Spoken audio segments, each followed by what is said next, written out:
Welcome to the cloud, place where we talk to people who are living their dreams and chasing them as well too. Today we have a very, very, very special guest of mine. Not only have I known this woman for almost my entire life, she has been a staple in my community that I've grown and raised in. With that said, she has been a director at Cayuga Centers, which we will get into all her other hats that she has worn, but she has been the standard as a professional woman, but not only a woman, a professional Black woman in our community since I can remember. She is also newly elected the first African-American woman to be elected to Auburn, New York City Council. I want to give you Miss Rhoda Overstreet Wilson.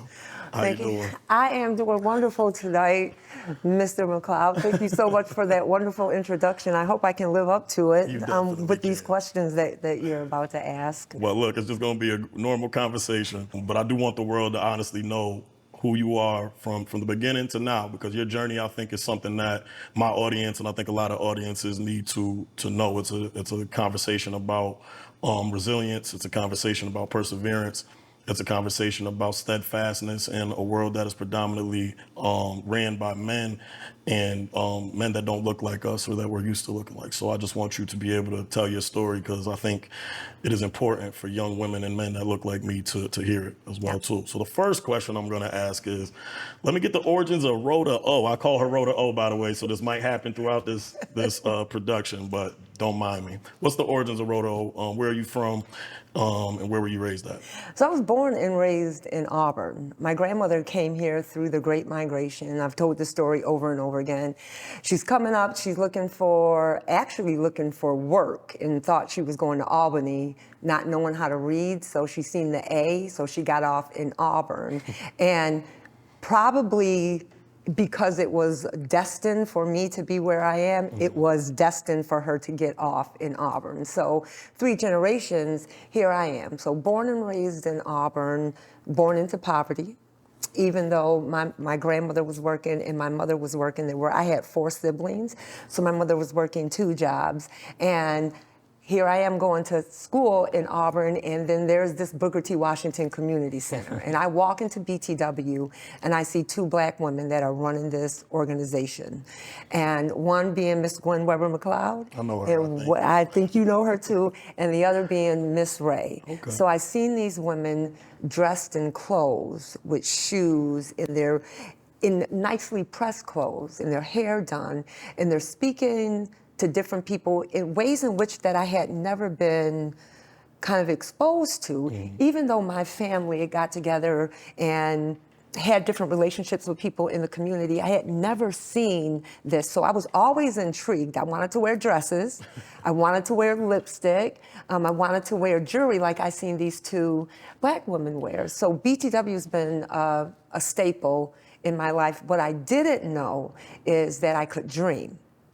I wanted to do that. I didn't know, again, that I could dream to be that. So going through my education and then just meeting other folks that were living their dreams and then being exposed to how they did it, I recognized that there was a blueprint. For sure. So I said to myself, I'm going to follow this blueprint, and the blueprint being education. And I think with that being said, and with all of that, I think those are things that we definitely want to get to. But what the main thing that I do a lot of times is I try to ask what the origins are, because I think there's pivotal moments and story of the beginning that ultimately molds a person to who they are. When I talk about the words resilience and I talk about the words perseverance, it takes certain incidences and circumstances in somebody's life to be able to either bounce up like a round ball or stay down on the ground.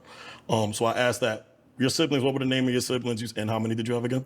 I have 4. So my sister's name is Michelle. All right. My oldest brother's name is Gary McNeil. And then there's Christopher McNeil, and there's Van McNeil. My sister is Michelle Overstreet. Copy. And you guys grew up where in Auburn, New York? So I grew up in Woodbrook. It's now called Oak Creek Townhomes. So we were across from BTW, so we were Woodbrook. And then we ended up moving to the east side of town on Wall Street. And then I was exposed to the neighborhood house there, and then finished out. When you explain that you grew up in poverty, I think we have a lot of kids that are frankly in that same position.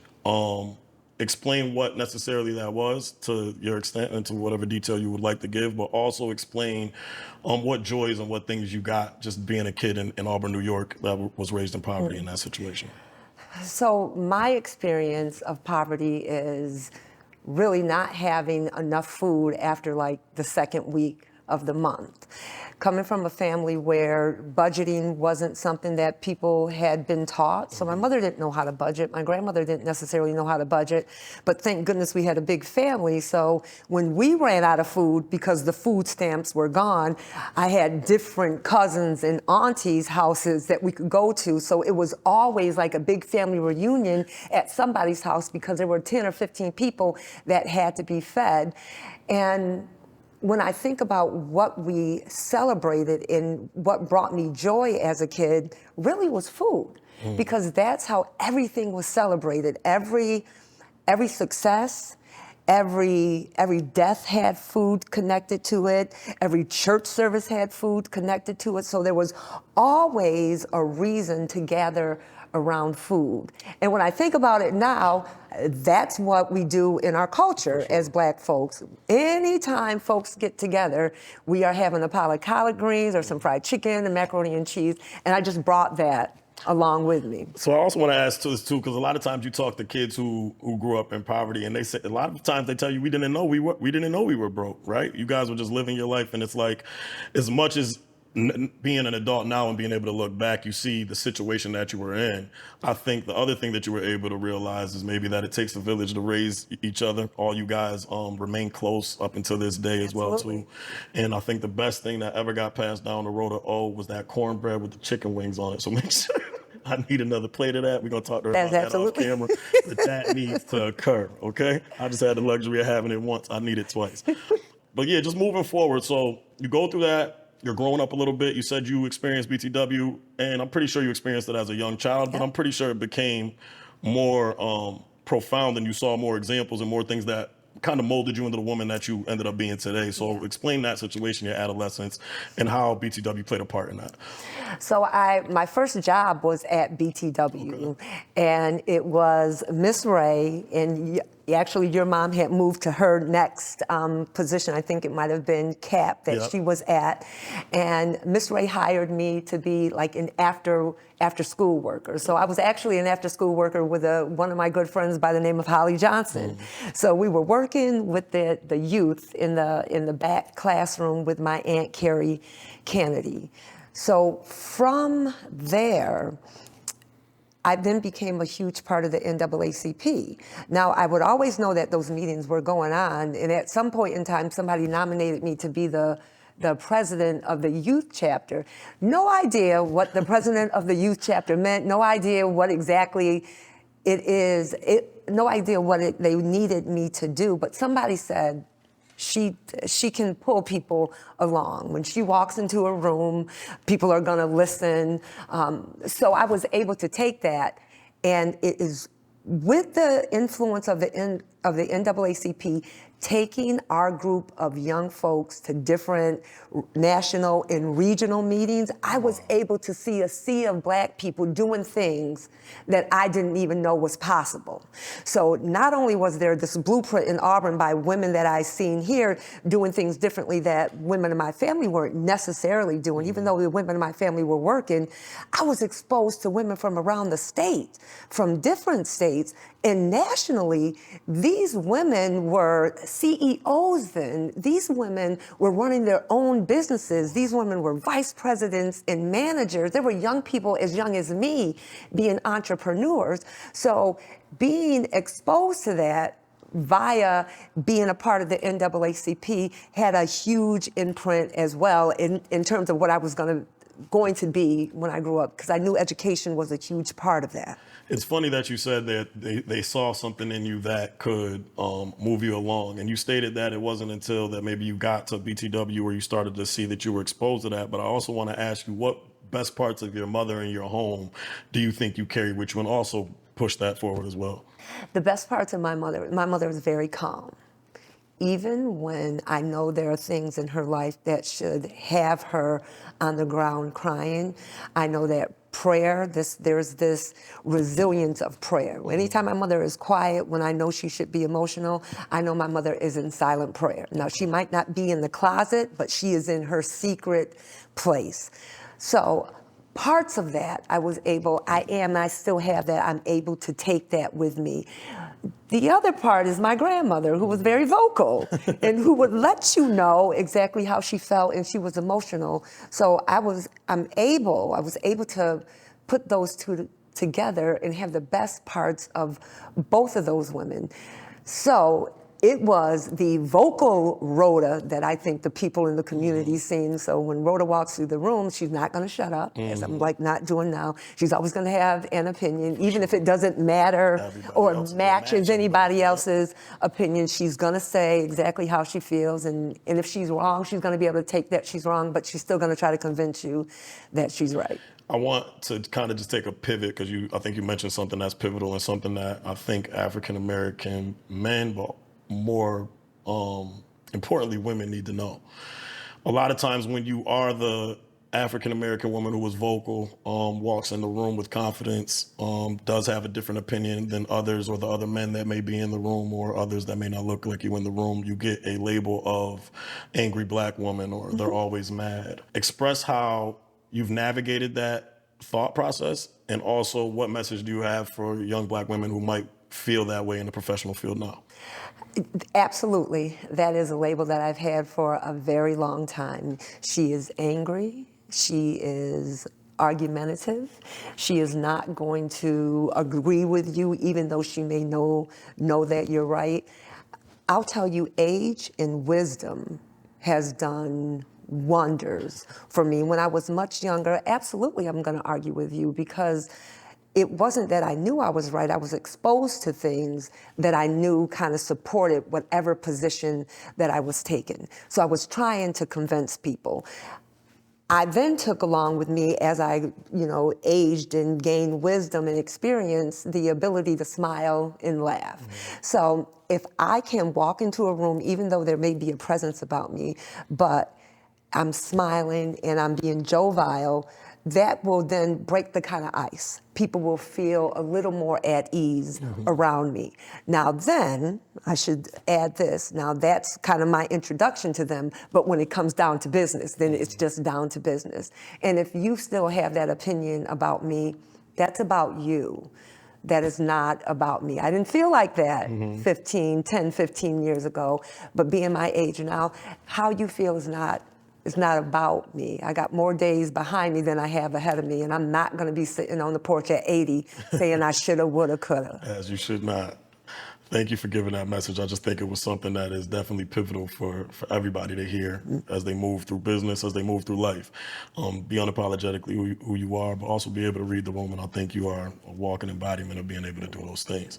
Let's have a little bit of fun, though. So high school years, your adolescence, type of hobbies were you into? What type of music was out or were you into? And can you name like a profound moment that you think molded your style or your preference or how you move throughout the rest of your life? Well, definitely R&B and early hip hop. Okay. So I had two girlfriends, one by the name of Tamu and one by the name of Chianti. And then my really best girlfriend, which was their cousin, Renelle Tillman. Okay. And the one situation that really molded me, we thought we were Salt and Pepper in Cinderella. And I remember I had these two big ponytails, and Salt and Pepper had that kind of like mushroom that kind of went over here, and I took my ponytail and cut it off. Oh my God. My mama did jump on me when I got home. I probably did get hit, and you can keep that if in with this recording if you want.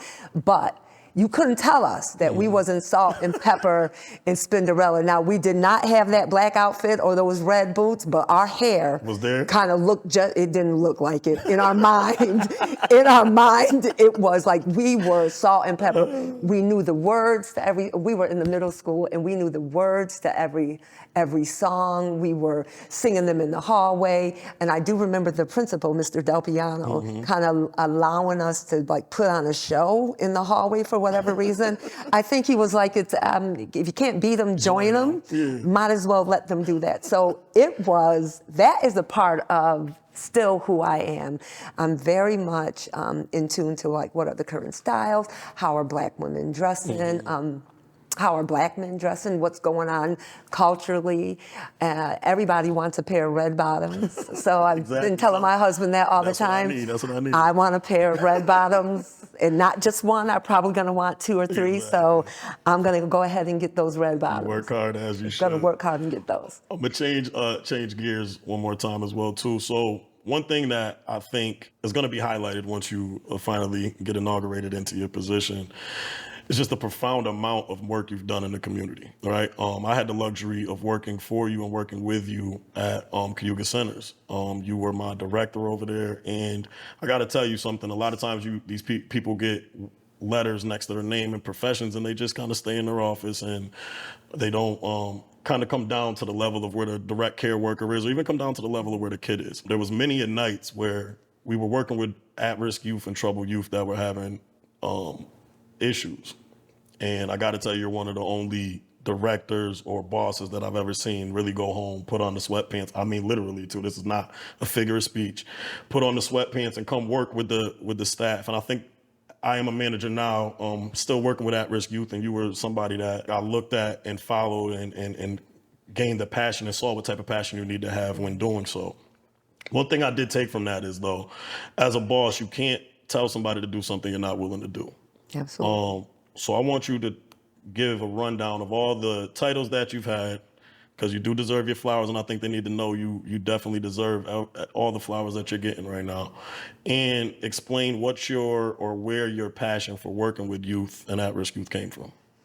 So all the titles that I've held probably professionally and in the activism part of me was when I initially started at Hillside, I became a senior at Hillside. And then I went back to BTW, and myself and Rob Barnes, we were after school coordinators. And then I went back and finished my 2-year degree and got a job at Cayuga Home for Children first, and was in the role of being a group care worker, and then probably within 3 months promoted to manager. Had no idea, no idea what being a manager was. And I did have a direct supervisor who said, kids listen to you. So I think that you can take that and then maybe also encourage staff.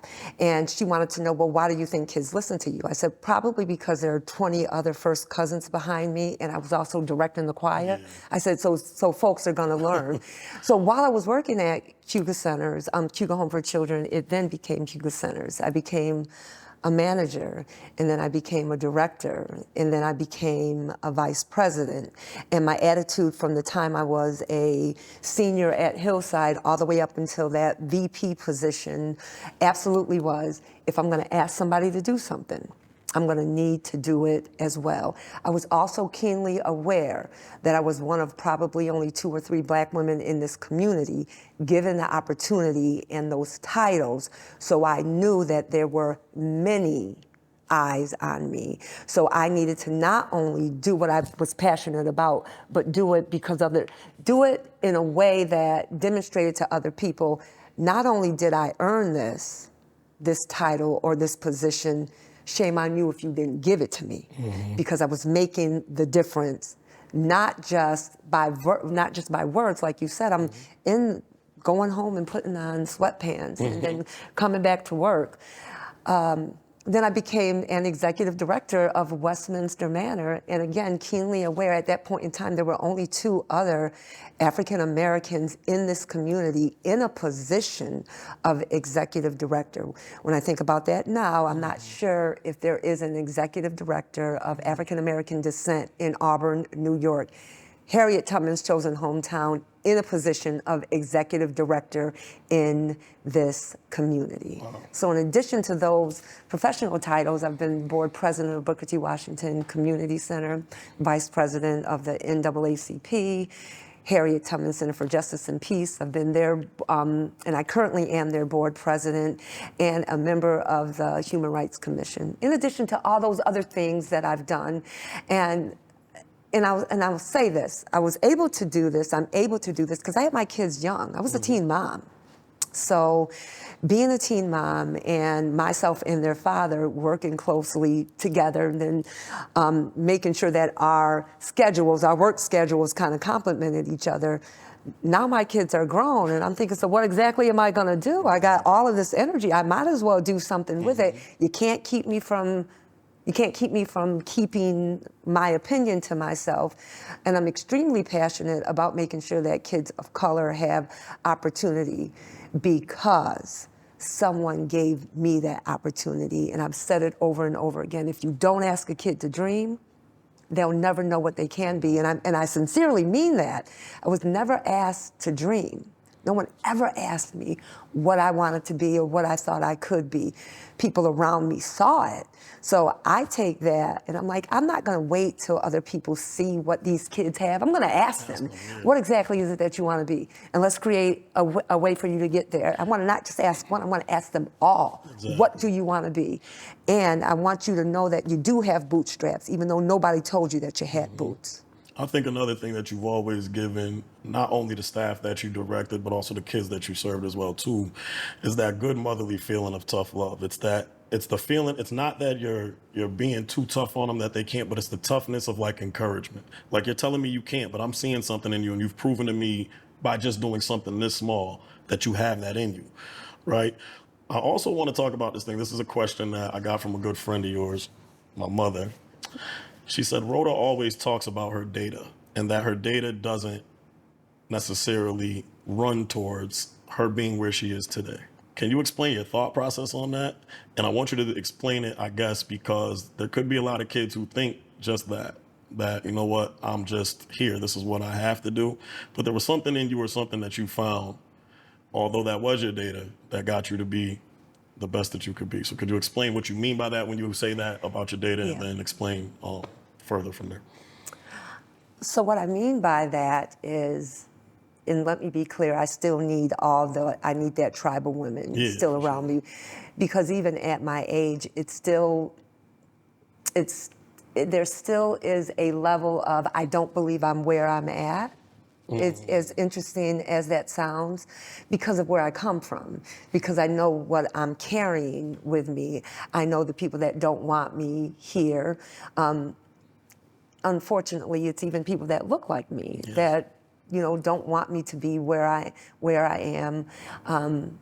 Those folks that said that they were gonna vote for me, that didn't vote for me.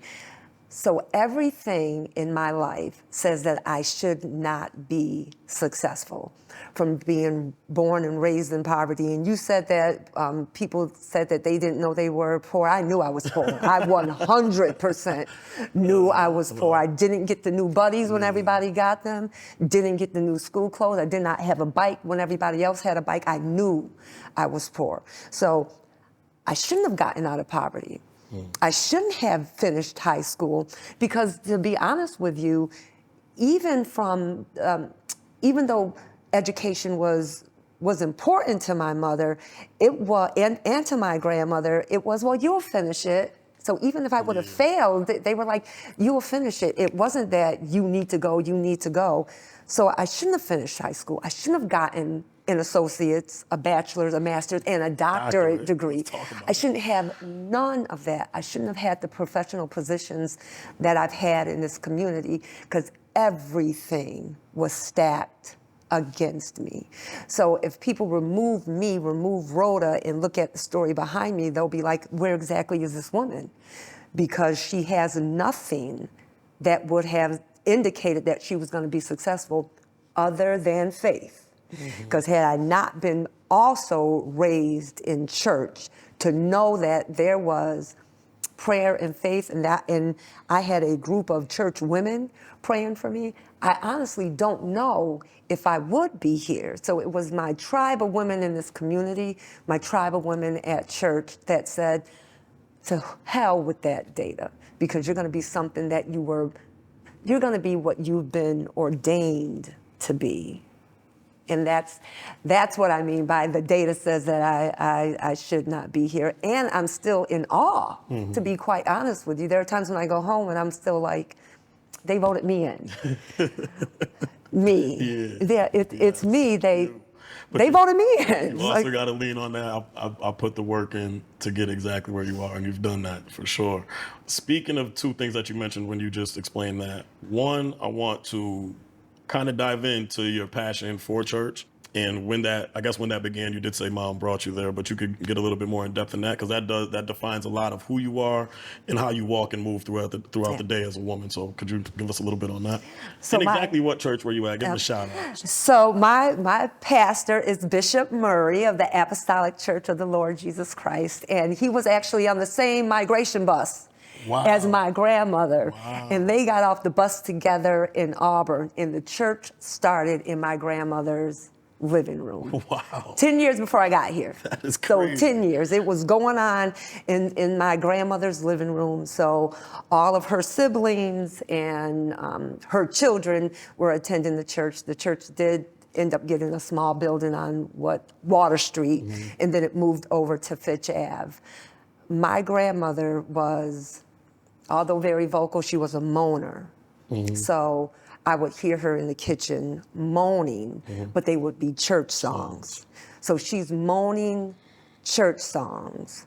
And then all of her grandchildren started to moan church songs. What I didn't know was that was establishing a spiritual connection. So I could be in any situation, but if I moan, and I don't even have to moan out loud, if I'm moaning and being quiet like my mother, I'm in my secret place, and I am getting what I need in that moment. Now, I may not know exactly what I need, so that's why I'm being quiet, or I'm, again, moaning in my mind, but the Lord knows what I need. Without having that, without seeing that being demonstrated, I don't know. The data says that I shouldn't be here. Like I shouldn't have picked those tools up. These are life-changing tools that I didn't know that it would be important 45 years later. I didn't know her moaning at that kitchen counter, probably because there wasn't enough food. And how was she going to stretch it? I didn't know that she was looking to see, well, even if I have enough food tonight, what are those babies going to eat tomorrow? I didn't know that. So church is a way of life for me. It's not just something that I say out loud. It's choir practice. It is, even though sometimes I don't sing in tune, I don't know why they keep asking me. It's like, I went off on the wrong note again. They keep asking me, coming back. They keep asking me. But choir practice and prayer, but Sunday worship service is like nothing. Nothing gives me that type of joy than that Sunday worship service, because I'm giving it all to God. Every disappointment and hurt that I've had that week, every success and every smile that I've had that week, I'm giving it all to God, because I need that, because that's on a Sunday, because I'm going to need that to get me through to the next Sunday. So church has always been important, and it will remain important. In unison with church, what are other things that you do as a professional Black woman and having to go through all of the meetings and the ups and downs? What are the things that you do to keep yourself sane other than just church?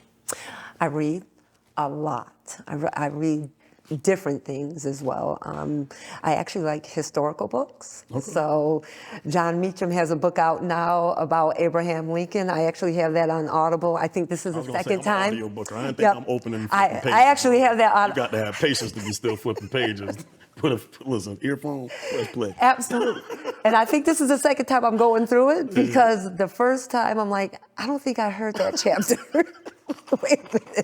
Wait, what was on that chapter 14? I wish every book had a rewind button. Oh my goodness. So a lot of reading, just a lot of Audible, and a lot of exercise. I really do like to exercise, because I can put on headphones and an hour has gone by on the treadmill. I may not look like I've done anything on the treadmill, but an hour has gone by, and I've been able to not think about nothing. Yes. Like I can just be Rhoda. I don't have to be, I don't have to have a title attached to me, so I can just put those headphones on and just be me. So it's small things like that. I'm also into baking, and I'm not a good baker. I want to. The hell out of that chicken cornbread. Yeah, that is good. But Bake I that. want to make a pound cake. I have probably made 30-pound cakes, and only 3 have been good. That you think were good? Did That other people think they were good? But we ate them. We ate the pound cakes. I was like, this pound cake ain't good, but we just go be greedy and eat it. Well, at least they ate it. I want They know the to. right At thing least to they do. ate it. But I want to trying. master that pound cake. Those little things. So another thing I wanted to ask is, and this, because one thing that I always admired about you as well too is the fact that you never lose touch with your roots, right? Sometimes people get to a certain place or a certain place in their profession and they kind of become detached from where they came from or what built them to be that. You can wear the hat of executive vice president and then be at the neighborhood turkey bowl or the neighborhood cookout and you get the same acceptance, the same motherly hugs, the same Rhoda, good to see you. How do you keep that balance? How do you keep yourself grounded in that space? I think because I know personally that it can all be taken away.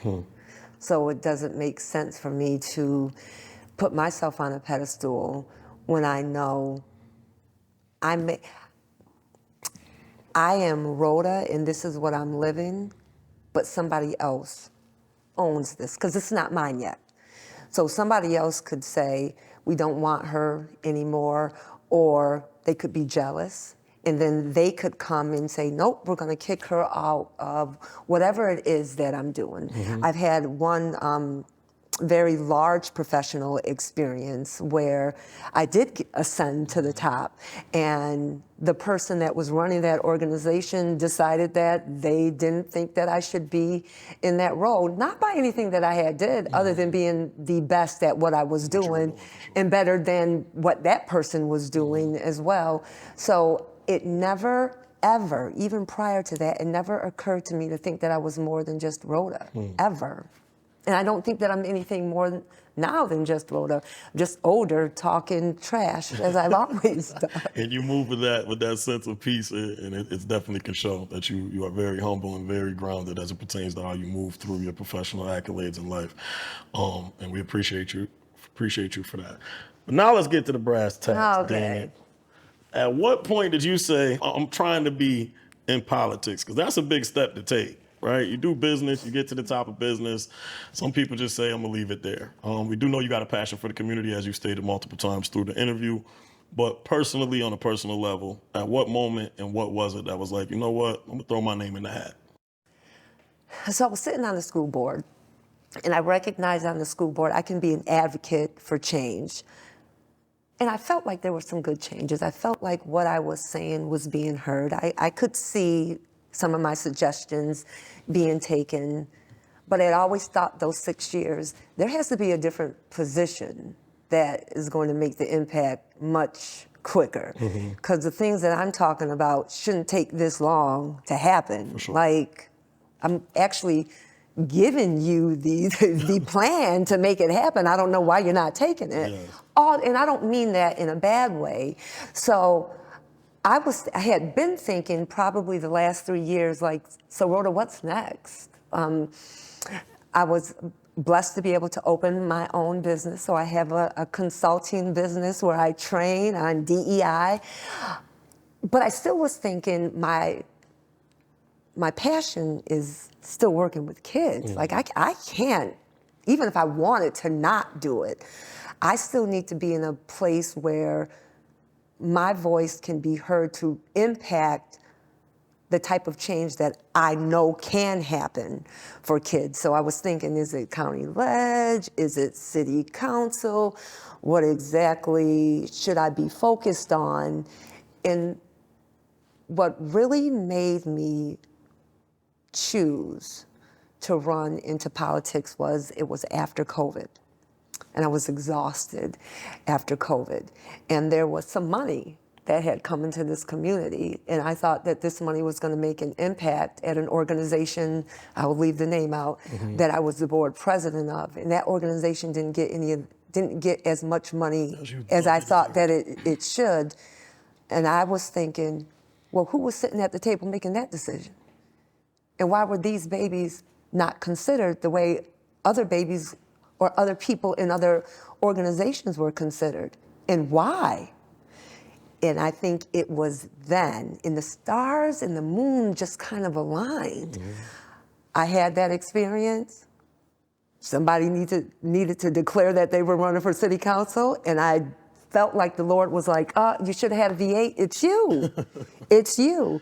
You experienced feeling a sense of defeat for the kids that you represent. And boom, somebody needed to run for city council. And I do believe that that is how the Lord directed me.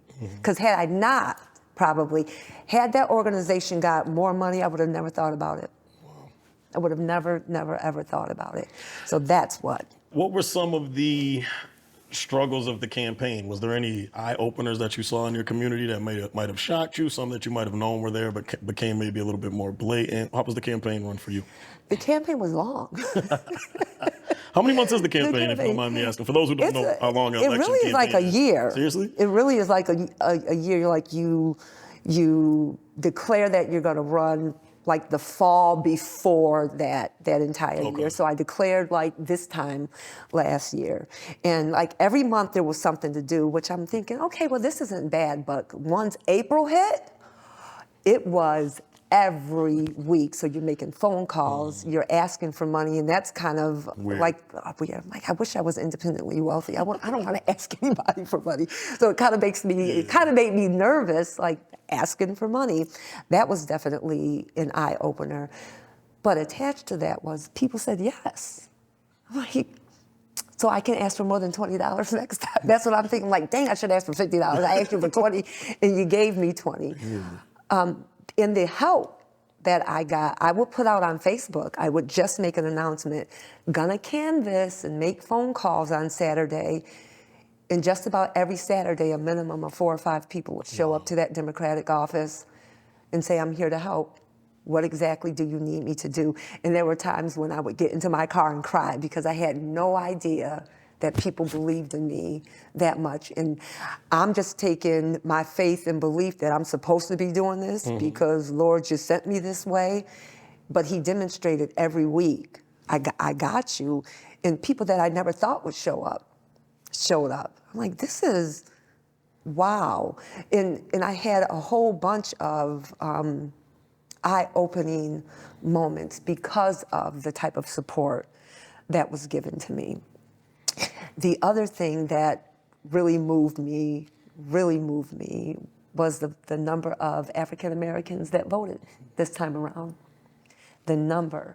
And I don't necessarily think, I don't know how to put this into words. I do know that they voted, but I think they voted for change. Not necessarily like I'm gonna vote for Rhoda Overstreet Wilson. I'm gonna vote for because I know she can talk. And I know that she's gonna put her foot down, and I know that she is gonna make sure that what she is saying, especially if she's convicted about it, is gonna happen. And I know that she is for the children in this community. So I think the vote was more about change needs to be made, and she seems to be the woman that's going to embody it. So let's go ahead and make this and vote her in. For sure. So there's a beautiful picture on Facebook. It happens to have my father in it, you, your 2 beautiful boys, your husband, and they're all hugging you. And I think it is right after you found out that you had won. First off, when I look at that picture, I see your family around you, and I know that you carry them with you everywhere you go. Dewan, Jameer, Jameer's children, your grandchildren, your husband. That's what you do and go hard for on a daily basis. Not only them, you've done that for your whole family, but most importantly, them. Explain to me what it felt like to have them around you. First off, explain the moment they say, Rhoda, you win. Like your personal inner feeling. And then tell me what it felt like to look around and see everybody that you really know, love, and care, and wraps their arms around you all the time to be as happy for you as you were. Okay, this makes me... You can keep the tears. That's prime time television. Okay.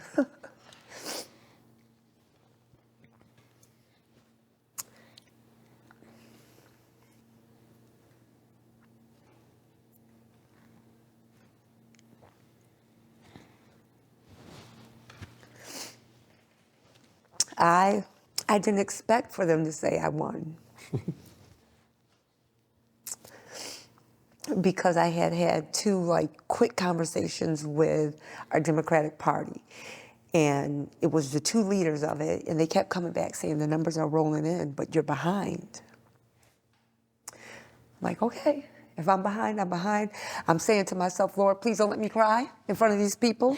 If I don't win, and I'm thinking this, your mother Gwen kicked that door open.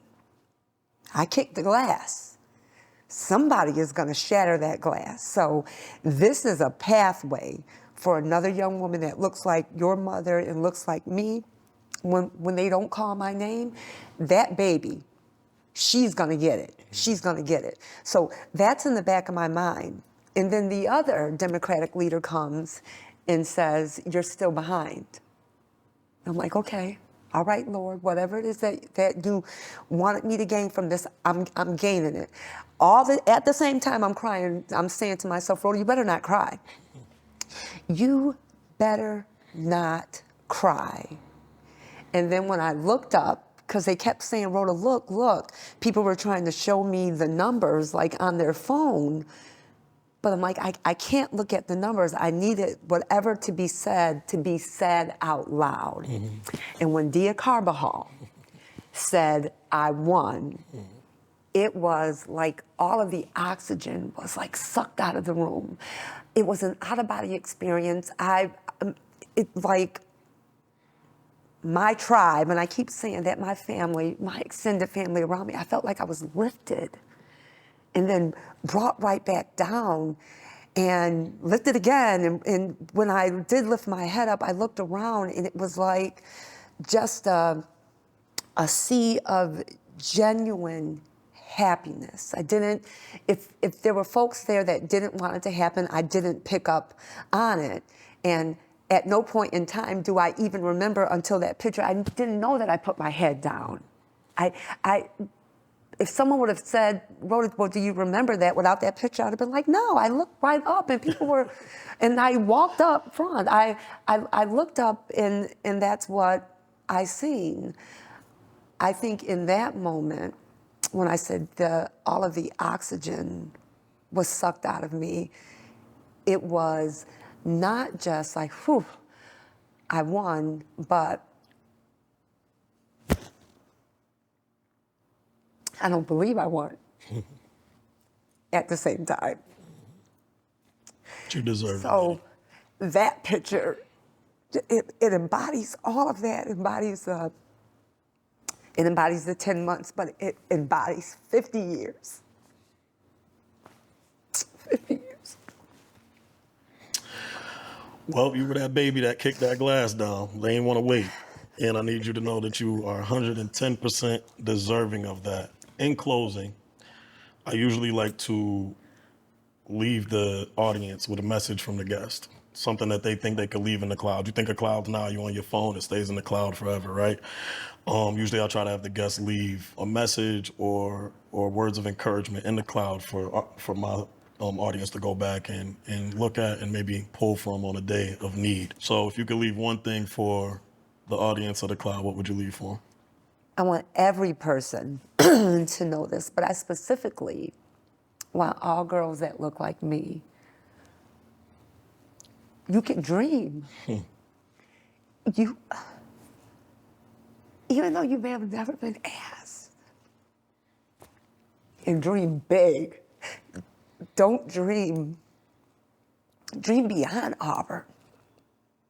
Because hard work, it may take us harder. That hard work may be 10 times harder, but it can get you there.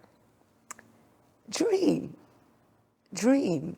And then ask your best friend to dream. Don't you just dream. When you realize you can dream, ask everybody else around you. And I think that's that each one teach one. That's the pulling back and saying, if I made it, let me pull back and pull somebody with me. No more crabs in the barrel. No, because we ain't good until we all good. Mm-hmm. We ain't good until we all good. So dream. All right, that was another episode of The Cloud. Thank you for joining us, and thank you, Rhoda Overstreet Wilson, again, the newly elected city council member. Thank you.